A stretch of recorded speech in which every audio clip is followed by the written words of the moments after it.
Thank you. Well, I just want to thank you for taking the time to join us and help us out with this residential program. And I know this is an exciting time for you because you're making changes in your life, moved down to Florida, and you've been able to squeeze us in to do this quick interview for us and give us a little bit of a history of your life and what you've done and your experience in architecture and landscape architecture, as well as speak a little bit about your future plans as well. So to start off, I'd love it if you could just share with us a little bit of how you got into landscape architecture. Well, that's a good long story, which I'll try to abbreviate it if I can. I had no notion of ever being a landscape architect when I was a kid. And I wanted to get into something creative. My father kind of discouraged that, so you can't make a living being creative. So he wanted me to go to school in engineering, electrical engineering particularly, which he claimed had a good future, which it did. I mean, he was absolutely right in terms of making a good living. He and I got into an argument about it, and I ended up leaving home and going to the Army for a while. And the Army got me interested in architecture because I was in Germany.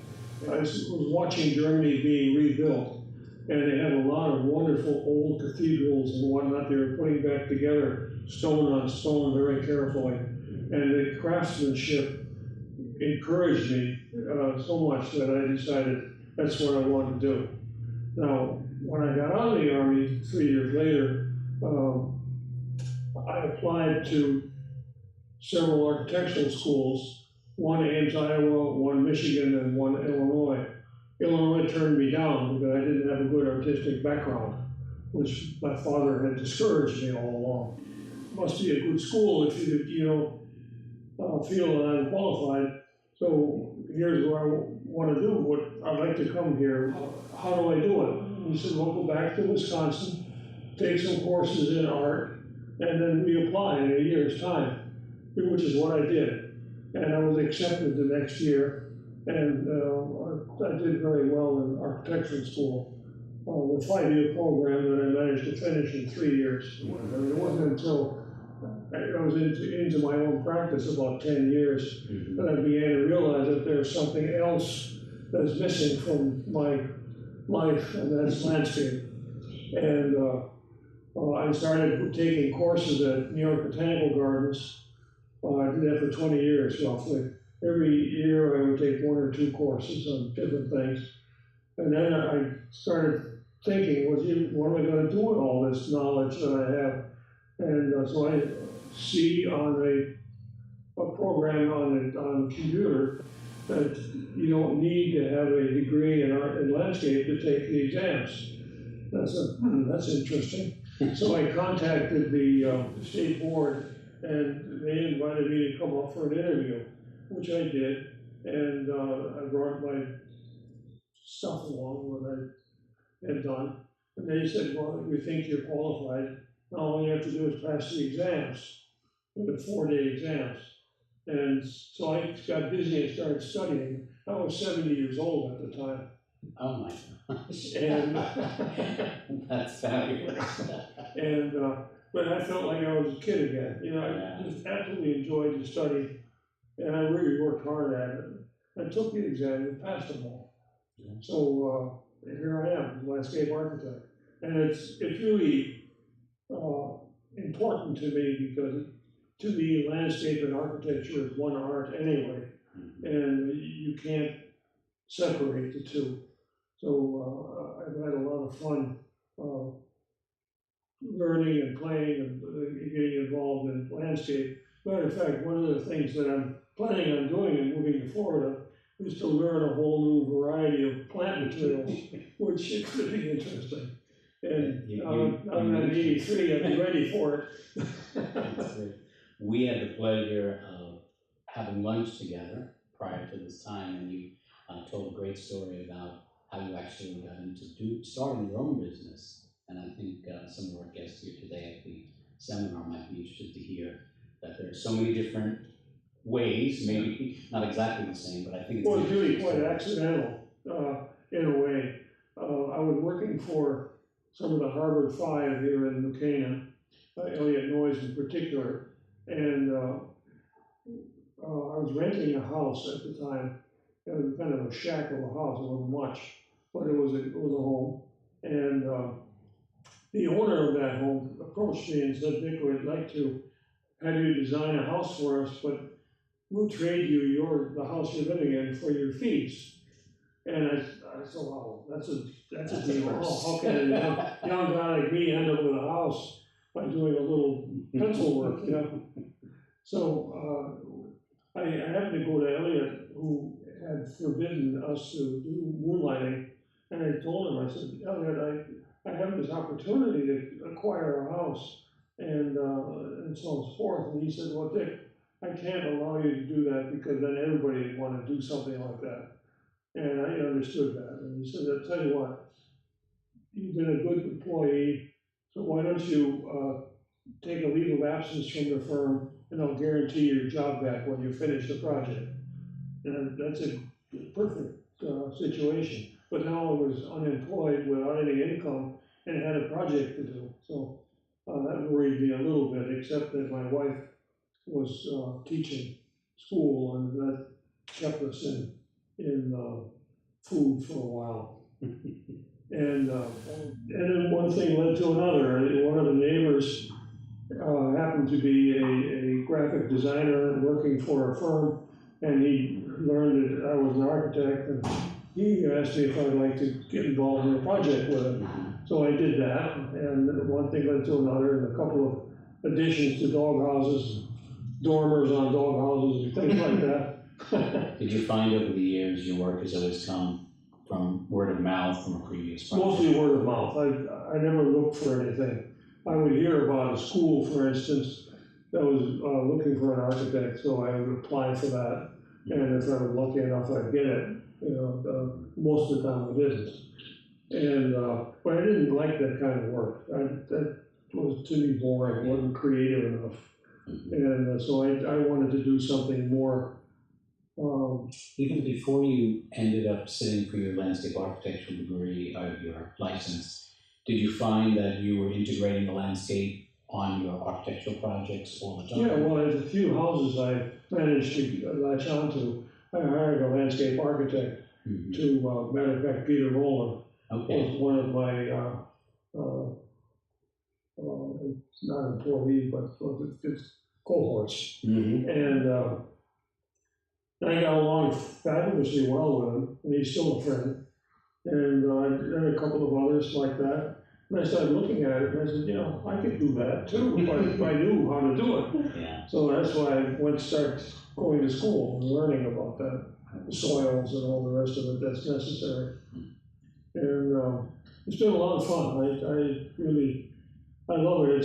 It's a much more rewarding profession than just plain architecture.